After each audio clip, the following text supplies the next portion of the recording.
सहाफत, ये दोनों की दुनिया अलग है, ये आपको समझना पड़ेगा। अदब और सहाफत की दुनिया अलग है, लेकिन दोनों एक दूसरे के मुआविन हैं। मैथ्यू ऑर्डनर ने कहा कि journalism is a literature in हरी।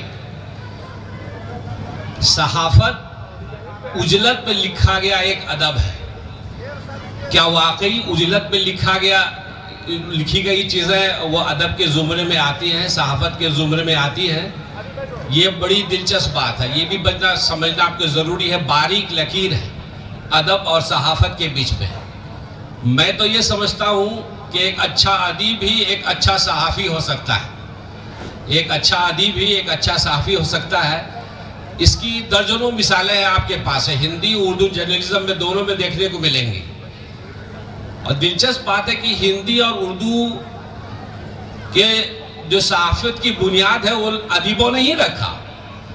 चाहे हिंदी में देख लीजिए माखनलाल चतुर्वेदी हो, परवाज जोशी हो, कुलदीप नैयर जी हो, इससे पहले भारतेंदु हरिश्चंद्र हो, शंकर विद्यार्थी हो, गणेश शंकर विद्यार्थी हो, ये सब बड़े साहित्यकार थे और सब बड़े हिंदी के सबसे मतलब टॉप 10 लोगों में जो आप जर्नलिज्म आप गिनाएंगे, नामवर सिंह उसमें शामिल कर लीजिए आप, वो अदब भी थे, साहित्यकार भी थे और सहाफ़ी भी थे। उसी तरह उर्दू में भी आप जो टॉप बड़े सहाफ़ी आप गिनेंगे सेंचुरी की 200 साल सहाफ़त की तारीख में 10 नाम आप गिनेंगे, उसमें 10 की तादाद जो है वो अदीब थे, बड़े अदीब शायर थे। और सर सैयद अहमद खान से उठा के ले लीजिए, मोहम्मद हुसैन आज़ाद ले लीजिए, मौलाना अबुल कलाम आज़ाद, अल हिलाल, अल बलाग आप लिख लीजिए, हमदर्द ले लीजिए, हमदर्द मौलाना अली बरदस की हमदर्द लिखिए, ज़मींदार ले लीजिए मौलाना जफ़र खां की।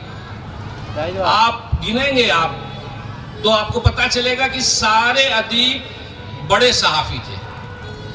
अब क्या हुआ, 90s के दौर के बाद क्या हुआ, सहाफत से अदब गायब कैसे होता जा रहा है? आप भोंडापन सहाफत में कैसे दाखिल हुआ? इसकी बड़ी वजह आपको बताएं। इसकी बड़ी वजह है कि अदीबों का सहाफत से किनारा कशी, या ये कहिए कि अदीबों को सहाफत की दुनिया से निकाल दिया गया। ये बाजारवाद जब से आया, ग्लोबलाइजेशन जर्नलिज्म कि 90 की बात है ये, अब अदीबों की जरूरत नहीं रही है, अखबार को मुतरजिम की जरूरत है। वहाँ अंग्रेजी में आपको बताते हैं कि 80% अखबारात जो खबरें होती हैं वो अंग्रेजी में आती हैं और उसको वहाँ ट्रांसलेटर चाहिए। अखबारात को, टीवी को, डिजिटल मीडिया को सिर्फ मुतरजिम चाहिए, उसको सहाफ़ी नहीं चाहिए। तो सहाफत का मेयार कैसे घट गया? अदीब गायब हो गए, सहाफत से अदीब गायब गए। जमशेद साहब बैठे हुए हैं, एक ज़माने में सहारा अखबार में सारे अदीब शायर हुआ करते थे। ये खुद सहारा में 10-15 साल है, बड़े अदीब हैं, हक्कानी साहब है, बड़े बड़े अदीब थे। आज गिने चुने लोग वहाँ बच गए हैं, सिर्फ ट्रांसलेटर बचे हैं जो ट्रांसलेट करते हैं खबरों की और खबरों को बस ऐन वैसे ही पेश कर देते हैं। उसमें अदब की चाशनी गायब हो जा रही है। एक छोटी सी मिसाल मेरे साथ जो घटना घटी उसकी बात बता रहा हूँ।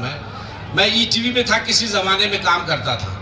वहाँ ये खबर आई, मुजफ्फरपुर के आसपास की खबर थी कि एक मजदूर जो है वो साहूकार के चंगुल में फंस गया है और उससे कुछ गेहूँ उधार लिया था, कुछ किलो गेहूँ उससे उधार लिया गया था और वो उसको चुकता करने के बावजूद भी सूद वसूल रहा था। ये स्टोरी मेरे पास लिखने के लिए आई। मैं सोचा कि एडिटर साहब ने कहा कि ये स्टोरी आप लिखिए, तो मैंने शुरुआत उसकी की कि आज़ादी से पहले प्रेमचंद्र के एक पात्र शंकर को 1.25 सेर गेहूं उधार लेना महंगा पड़ गया था और आज़ादी के 70 साल बाद बिहार के एक शंकर को साहूकार से गेहूं लेना महंगा पड़ गया। तो ये जो स्क्रिप्ट लिख गई, स्टोरी बन गई, चल गई। देखने के बाद एडिटर साहब ने मुझे बुलाया कमरे में और पूछा कि ये आपने कहाँ से लिखा, ये आपको कैसे पता चला? तो मैंने कहा सर साहित्य पढ़ा मैंने और प्रेमचंद को पढ़ा है इसलिए। और बहुत खुश हुए, बहुत अप्रिशिएट किया उन्होंने। तो एक छोटी सी मिसाल देके मैंने आपको समझाया। तो साहित्य जो है वो सहाफत से गायब होता जा रहा है, लेकिन सहाफत ने अदब की बहुत खिदमत की है। सहाफत ने अदब की खिदमत इसलिए की है कि अदब की तशहीर सहाफत के बगैर मुमकिन नहीं है। बंटो के इस्मत को, तिरचंदर को, इस्मत को और सबको, बड़े बड़े अदीब शायर को आपने सहाफत के जरिए ही पहचाना, एक पहचान मिली। उनकी निगारिशात, उनके तख्लीकात जो है वो छप के आपके मंज़िल आम पे आई, तब आपने उनको पहचाना। और इसी तरह सहाफत की बहुत सी सिर्फ है जो अब अदब में शामिल है। ये भी याद रखना बहुत ज़रूरी है कि सहाफत ने भी खिदमत की है। आपको बता दें कि रिपोर्टाज है, सवारे उमरी है, सफ़रनामा है, तंज़ो मज़ा है, ये अदब का हिस्सा नहीं था किसी ज़माने में। ये सहाफती, प्योर सहाफती चीज़ें थी, लेकिन आज इसको अदब में शामिल किया गया। क्यों? उन अदीबों की वजह से।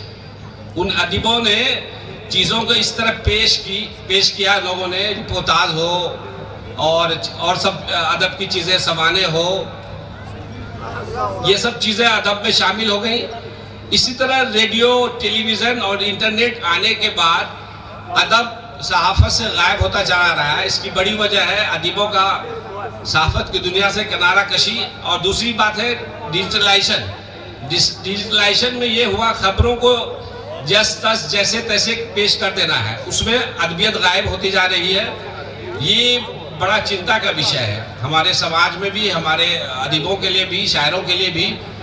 तो अदब और सहाफत का बड़ा गहरा रिश्ता है। इस रिश्ते को कायम रखने के लिए सहाफ़ी को अदीब बनना पड़ेगा, और जो अदीब है उसको सहाफत की जो नए तकाज़े हैं, सहाफत के डिजिटल जर्नलिज्म है, उसको चीज़ों को, नई टेक्नोलॉजी को सीखना पड़ेगा। तभी ये दोनों का इम्तिजाज जब तक नहीं बनेगा, तब दोनों के जवाल जो है वो जवाल पसीर ही होगा, दोनों जवाली की तरफ जाएंगे।